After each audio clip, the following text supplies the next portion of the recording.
Saudara-saudara jemaat GKO yang dikasihi Tuhan, pagi ini Senin 5 September 2022, saya Pendeta Edison Pasaribu, Gembala Sidang GKO Glory, bersama istri dan cucu Ruth Clarissa akan menyampaikan renungan dari Filemon pasal 1 ayat 1 sampai 5 dengan pola 4M. Menerima, merenungkan, melakukan, dan membagikan. Saudara-saudara, sebelum pembacaan firman, marilah kita berdoa. Terima kasih untuk penyertaan Tuhan, kami semua sehat. Kami akan baca firman-Mu dan merenungkan dalam hidup kami. Ajari kami supaya setia melakukan firman Tuhan. Dalam nama Yesus kami berdoa. Amin. Saudara-saudara, pembacaan firman dari Filemon pasal 1 ayat 1 sampai 5. Dari Paulus, seorang hukuman karena Kristus Yesus, dan dari Timotius saudara kita kepada Filemon yang kekasih, teman sekerja kami, dan kepada Apfia saudara perempuan kita, dan kepada Arkhipus teman seperjuangan kita, dan kepada jemaat di rumahmu. Kasih karunia dan damai sejahtera dari Allah Bapa kita dan dari Tuhan Yesus Kristus menyertai kamu. Aku mengucap syukur kepada Allahku setiap kali aku mengingat engkau dalam doaku, karena aku mendengar tentang kasih-Mu kepada semua orang kudus dan tentang iman-Mu kepada Tuhan Yesus. Saudara-saudara, terimalah dengan sikap hati yang bersedia diajar dan dibentuk oleh Tuhan kita Yesus Kristus. Dari pembacaan ini kita akan temukan beberapa pertanyaan, antara lain 1. Kepada siapa surat ini ditujukan oleh Paulus ketika dia berada dalam penjara? 2. Hal apa yang membuat Paulus selalu mengucap syukur? 3. Kasih kepada siapa Filemon lakukan yang membuat Paulus selalu mengucap syukur? Saudara-saudara, pertanyaan 1 dari ayat 1 jelas ditujukan kepada Filemon yang kekasih, teman sekerja Paulus. Pertanyaan kedua dari ayat 4, setiap mengingat Filemon dalam doanya. Jadi Paulus selalu mengucap syukur setiap mengingat Filemon dalam doanya.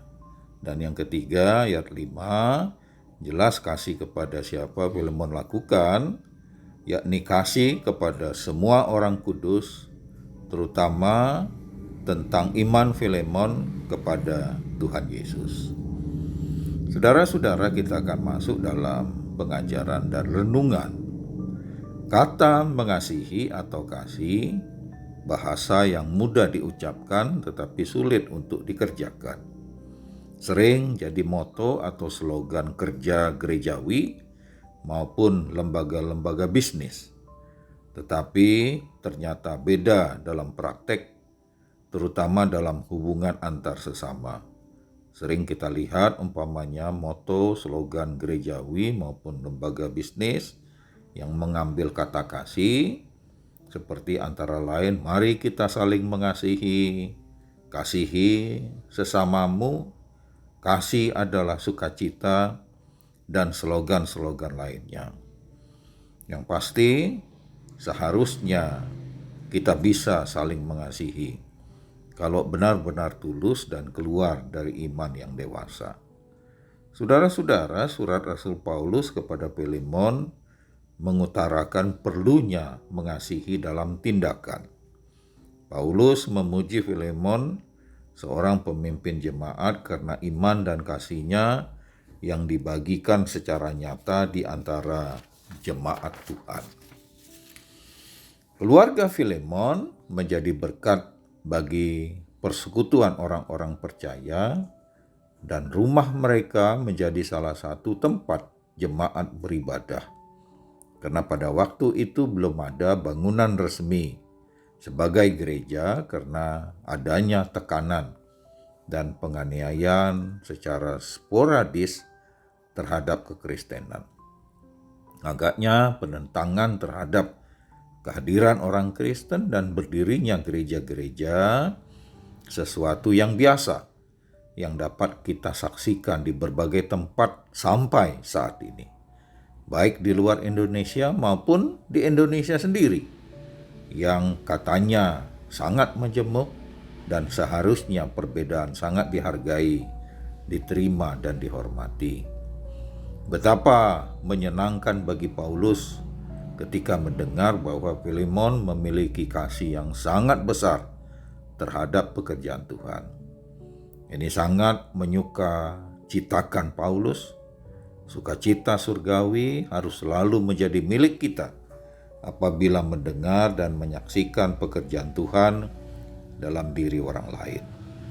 Semakin maju dan bukan sebaliknya. Paulus menulis surat kepada Filemon bukan sebagai seorang rasul kepada pemimpin jemaat, tapi dari seorang teman kepada seorang teman yang ia kasihi.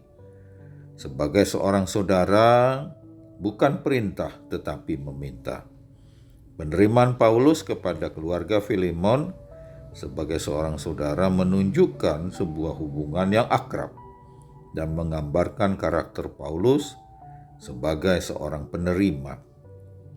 Paulus memuji dan mengucap syukur akan kasih Filemon kepada sesama jemaat dan imannya kepada Tuhan Yesus. Paulus berdoa agar iman mereka dapat dinampakkan dalam pekerjaan-pekerjaan, baik dalam melalui hidup mereka, terutama tindakan mereka. Banyak orang boleh mengenal Kristus dengan kasih orang lain mengucap syukur. Kasih yang menghibur, menguatkan, dan memberi sukacita kepada sesama. Saudara-saudara, mari kita koreksi diri kita.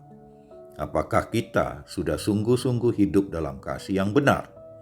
Dengan merenungkan antara lain, sudahkah kita memiliki persekutuan yang hidup dengan Tuhan? Apakah kita sudah menghadirkan Yesus dalam kehidupan kita dengan sesama? Apakah kehadiran kita memberikan sukacita, kekuatan, dan damai bagi orang-orang lain di sekitar kita?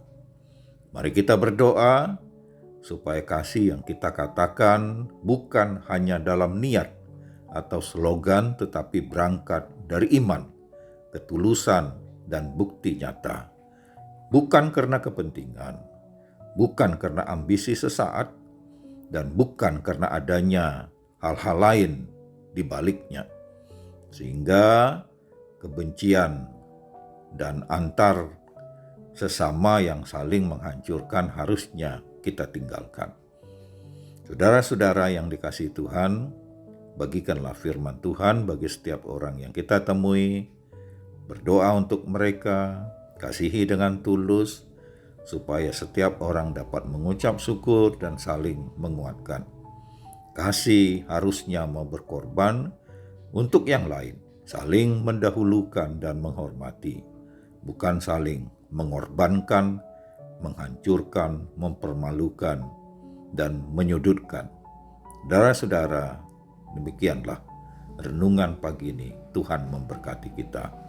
Mari kita berdoa. Terima kasih untuk firman Tuhan pagi ini.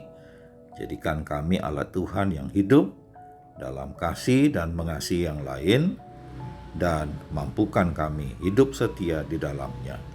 Dalam nama Yesus kami berdoa. Amin.